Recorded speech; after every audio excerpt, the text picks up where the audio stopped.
पार्किङमा चाहिँ टक्कै है पिकनिक जस्तो है मोमोहरू बनाउँदैछ है यहाँ देख्न सक्नुहुन्छ तपाईँहरूले यता देखाइदिनु मोमोहरू तपाईँहरू गर्दिन्छ होला momo my momo hello guys हेर्न सक्नुहुन्छ मोमो है तपाईँहरूले के खानुहुन्छ होटेलमा यहाँ आउनुहोस् मेरोमा प्रियो हेलो गाइस यो भाषा यहाँ हेर्न सक्नुहुन्छ यस्तो दामी चाहिँ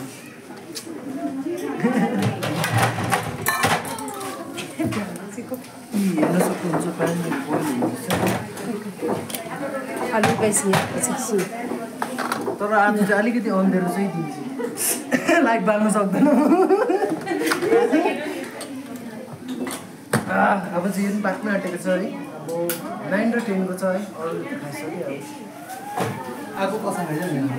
थ्याङ्क यू वाच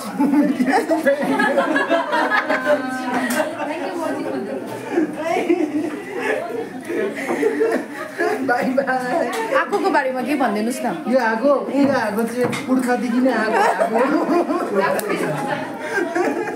यो आगोलाई चाहिँ मिस नगर्नु होला जाडो हुँदैन आगो चाहिँ छ यो भाडा र यो भाडामा अलिकति डिफरेन्स भनिदिनुस् न this is middle size of middle size momo हो त्यो के भन्नु होला त्यहाँदेखि चाहिँ यो चाहिँ के भन्नु बिगर साइज मोमो स्टिक भन्ने हो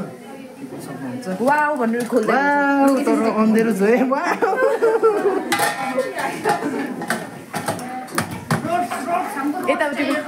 यतापट्टि पनि खोल्दाखेरि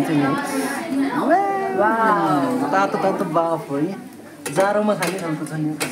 वेदर पनि देखाइदिनुहोस् न बाहिर गएर वेदर पनि हेर्नु जानुहोस् बाहिर वेदर कन्डिसन चाहिँ यस्तो छ फेरि ब्ल्याक एन्ड व्हाइट